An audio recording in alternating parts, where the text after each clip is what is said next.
గోగాకు పులుకూర అండి. గోగాకు పులుకూరకి గోగాకు శుభ్రంగా కడిగి పెట్టుకోవాలి. ఎర్రగడ్డలు, తెల్లగడ్డలు, పచ్చిమిరపకాయలు ఒక 4 ఎండుమిరపకాయలు, టమాటా పండ్లు ఒక 4, నూనె కొద్దిగా వేసుకొని ఇప్పుడు జీలకర్ర కొద్దిగా,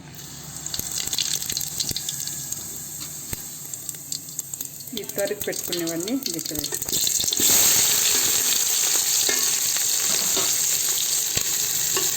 ఒక 2-3 నిమిషాల పాటు బాగా వేగనివ్వాలి ఎర్రగడ్డలు.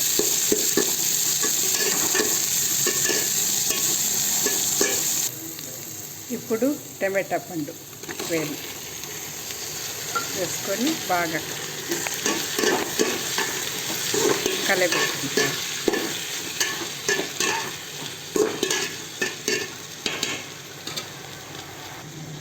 కొద్దిగా పసుపు,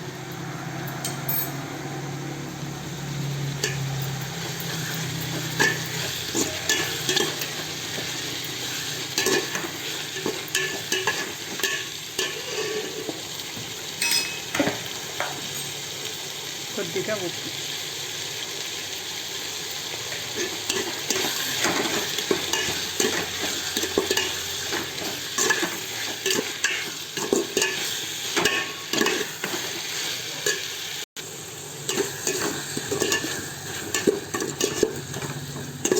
ఒక 2 నిమిషాల పాటు టమాటా కూడా వేగనివ్వాలండి.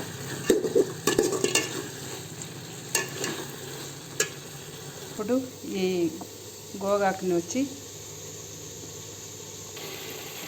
గోగాకుని దీంట్లో వేసుకో.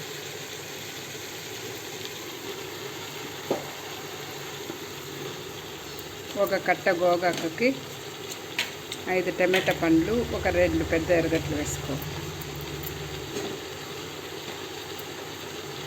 ఇది వచ్చి పులుగూరలాగా అనమాట, చట్నీ కాదు, పులుగూరలాగా వచ్చేస్తుంది.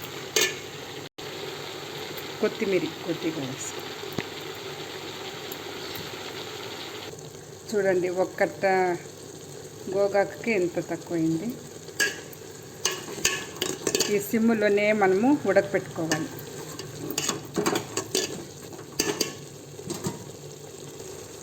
నీళ్ళు కొద్దిగా వేసుకోవాలి. ఇప్పుడు బాగా ఉడికిపోయిందండి. ఇప్పుడు పప్పు గుత్తితో బాగా నైస్గా రుద్దాలి. పప్పు రుద్దుతో రుద్దుకోవాలండి. చూడండి, ఇట్లా నైస్గా మనము రుద్దుకోవాలి. ఇప్పుడు దీన్ని మళ్ళీ కొంచెం తాలింపు చేయాలన్నమాట. అది ఎలా అనేది చూపిస్తాను.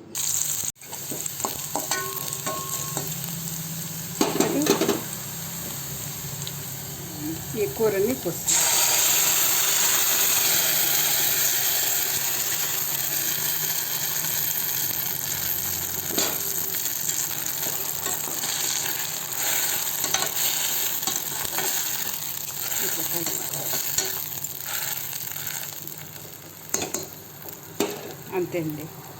అంతే అండి, గోగాకు పులిహోర రెడీ. మీరు ఒకసారి ట్రై చేసి చూడండి, చాలా టేస్ట్గా ఉంటుంది. ఎలా ఉన్నది అనేసి మీరు కామెంట్ చేయండి, లైక్ చేయండి, సబ్స్క్రైబ్ చేయండి.